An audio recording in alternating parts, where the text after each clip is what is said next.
ni furahije,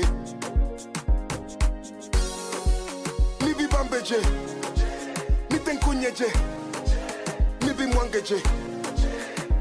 Neti, ajaya leta bafuta kate, barriere na bise le kebele, ezopesa kanda mesho ezate, musala makasi membongo ezate.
Je le disais tout à l'heure, le vote est un choix. Et oui, un choix judicieux parce que ça concerne 5 ans de votre vie. Un mauvais choix peut vous mettre mal à l'aise pendant 5 ans. Un très bon choix peut aider non seulement vous, mais la nation tout entière à se développer, à aller de l'avant.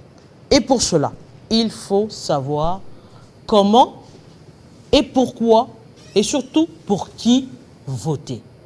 On en parle aujourd'hui parce que justement, il y a M. Yves Moutou, qui est notre invité, qui est fondateur de Debio, qui est une société technologique basée à Bruxelles. Bonsoir et bienvenue. Bonsoir Madame Arlette. Aujourd'hui, justement, si on doit parler de cette je dirais, application, on entend parler aujourd'hui de plus en plus chez les jeunes. Ça consiste à quoi exactement? Merci déjà pour l'invitation. Je suis très honoré. Merci. L'application s'appelle Jeune Mais. Mais M-A-I-S. Donc en lingala, je dirais Elengue Kassi. Kassi. Et là, ça ouvre tout un champ. C'est quoi le mais? Pourquoi le mais? Déjà parce que la jeunesse, jusque-là, renferme quasi tout ce qu'il y a de négatif au niveau de la RDC. Le chômage, des préjugés, la jeunesse quinoise a l'image de s'intéresser pas à grand-chose à part des futilités. Et nous nous sommes dit que ça, ce n'était que le bout de l'iceberg. Il y a une jeunesse qui était cachée pendant des années, quasi sans voix, mais qui attendait le bon moment. Et ce moment-là ne vient pas par hasard. Et c'est là qu'on va rentrer un peu dans des dimensions un peu plus profondes. Il y a une forme d'alignement, je dirais, de planète qui fait que le moment est parfait pour pouvoir maintenant mettre en lumière, nous appelons ça un mouvement. C'est plus qu'une application. Donc c'est un mouvement qui commence et elle commence avec cette application. L'application, qu'est-ce qu'elle va faire? Déjà, elle est disponible, là au moment où je parle, sur Google Play et sur l'App Store de Apple. Donc on les a tous les deux. Vous tapez juste dans la barre de recherche « Jeune », espace, mais elle sort, vous téléchargez. C'est important parce qu'on est en phase pour le moment où on va inciter les jeunes à télécharger. Nous avons procédé à un lancement officiel du mouvement le vendredi 10 novembre au Palais du Peuple, en association avec le CPJKIN, qui est le Conseil provincial de la jeunesse, qui est un peu l'institution officielle qui cadre un peu tout ce qui est jeunesse. Nous avons présenté cette vision, nous avons fait appel aux jeunes. C'est quoi l'idée derrière? La jeunesse, déjà, on sait qu'elle représente 60% à 70% des votes. Selon nous, c'est la première richesse, première ressource que nous avons au pays. Devant les coltons, devant le diamant, devant tout ce que nous pouvons imaginer. Cette jeunesse fait tout un travail qui a plusieurs étapes. Elle a d'abord fait un premier constat. C'est que nous avons un sol riche. Et un sous-sol riche, mais qui ne nourrit pas ses fils et ses filles. Conclusion très simple. On dit que ce pays ne nous appartient pas. Si elle n'arrive pas à nous nourrir, donc elle ne nous appartient pas. Nous devons alors faire un travail, ce que nous avons appelé le rachat, de réappropriation. Se réapproprier la nation. Nous devons nous réapproprier. Et c'est un long processus. Ce n'est pas quelque chose d'instantané. Et le processus commence par cette élection. La première phase, c'est d'avoir un travail d'introspection, où les jeunes se regardent au miroir. Nous avons, en général, comme on dit en français, nous avons les politiciens que nous méritons.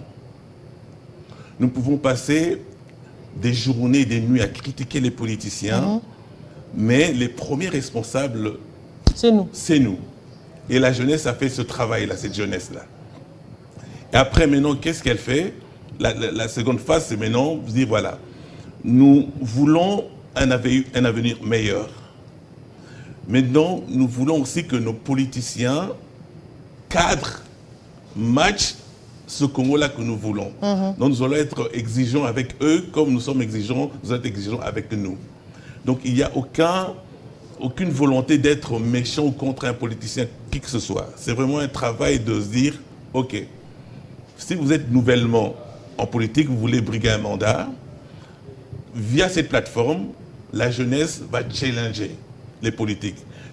Donc nous appelons les politiciens également à adhérer à la plateforme. C'est via cette plateforme qu'il y aura cet échange, cette dynamique. Pourquoi voulez-vous qu'on vous donne le mandat? Une fois que voilà, l'échange est fait, si c'est la première fois, maintenant ça sera aux jeunes d'avoir du jugement, de dire ok, on choisit celui-là. Maintenant, ce qui manquait à la jeunesse, c'est ce que nous appelons de la mémoire. Et là, ça va nous amener... Mais dans ce processus, oui, l'on doit reconnaître que ces jeunes font partie également, par exemple, de ces structures politiques. Tout à fait. Il y a des jeunes... Vous ne craignez pas justement que ces jeunes puissent influencer le choix dans les échanges avec les politiques dans cette application? Loin de là, au contraire, nous encourageons cet échange-là, en priorité avec les jeunes des partis politiques. Nous encourageons les jeunes à faire partie des partis politiques pour amener un esprit jeune. Donc ça, ce n'est pas un problème.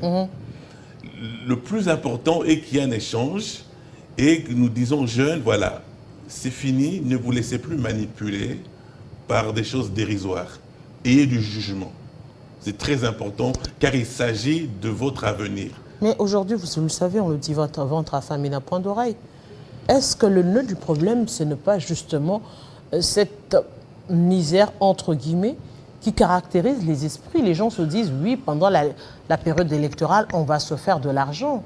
Mais quel argent? Quel argent? C'est quelque chose qui ne traîne même pas un mois. Donc si on projette, on donne une vision à long terme, où maintenant on peut construire un modèle, ce que nous appelons le modèle congolais. J'espère que dans le temps, nous aurons l'occasion d'en parler. Nous voulons mettre en place un modèle congolais qui soit un modèle endogène, premièrement. C'est-à-dire, nous devons être maîtres de notre propre destinée, parce qu'avec les études qui ont été faites, donc il a été conclu qu'il n'y a aucun modèle qui peut être copié d'un pays à un autre pays. Chaque peuple doit avoir son modèle. Nous devons avoir le courage de commencer à construire un modèle congolais. Avec des balbutiements, il n'y aura pas de problème, mais au fur et à mesure avec le temps, ça va se mettre en place. Mais justement, notre modèle va se baser sur quoi? Okay. Les fondamentaux, c'est quoi aujourd'hui? Il n'y aura pas qu'un modèle. Nous proposons un modèle déjà. Un modèle qui va être centré sur l'être humain que nous appelons l'Ekimuntu.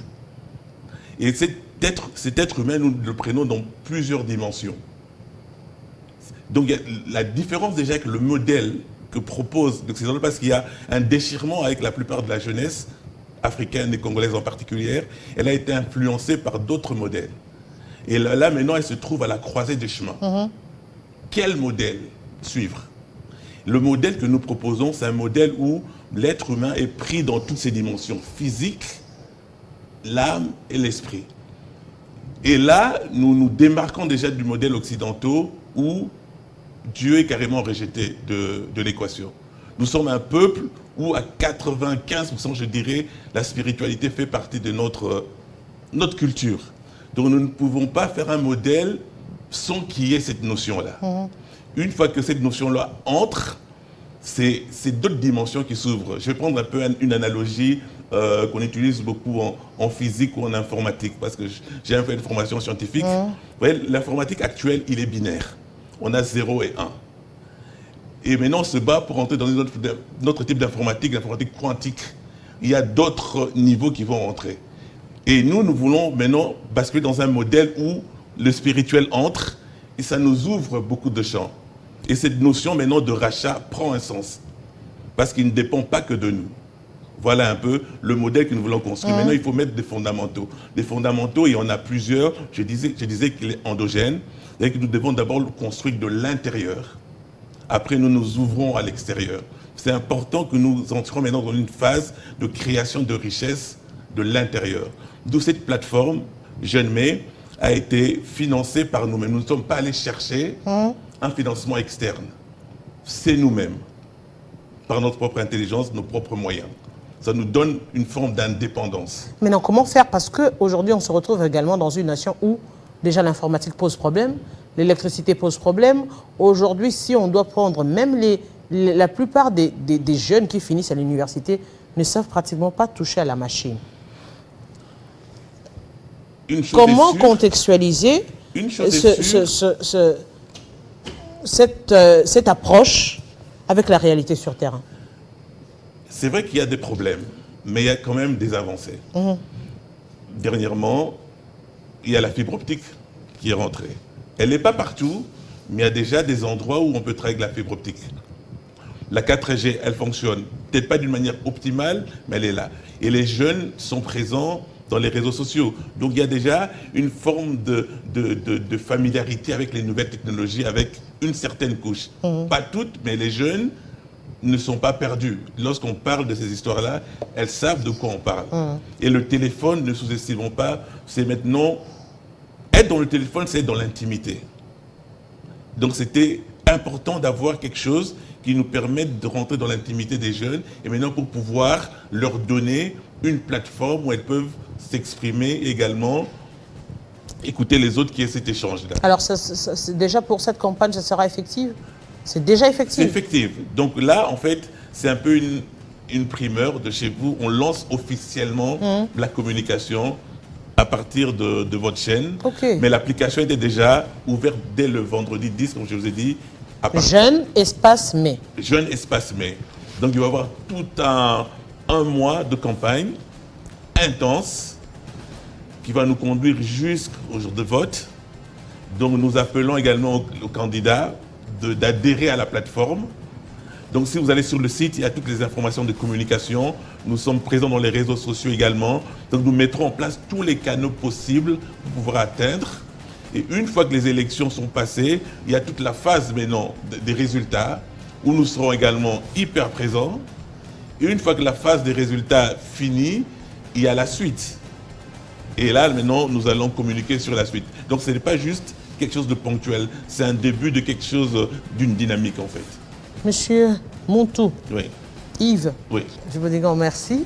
J'espère que nous aurons des émissions assez scientifiques avec des jeunes pour mieux élaborer, mieux comprendre cette approche pour justement permettre à la jeunesse d'avoir, je dirais, cette liberté de choix également, d'opinion et surtout de choix en ce qui concerne les questions de vote, par exemple, les questions d'image. Quelle image avons-nous des personnalités ou encore quelle personnalité, quel dirigeant nous voulons pour l'émergence de la République démocratique du Congo. Grand merci à vous. Merci beaucoup.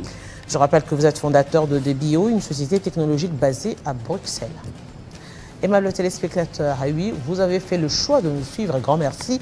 Nous sommes arrivés à la fin. Eh bien, Kinshasa Direct s'arrête ici. Et dans quelques instants, c'est la grande édition du journal avec Nathalie Yoko. Et nous, on se retrouve très prochainement avec le même plaisir.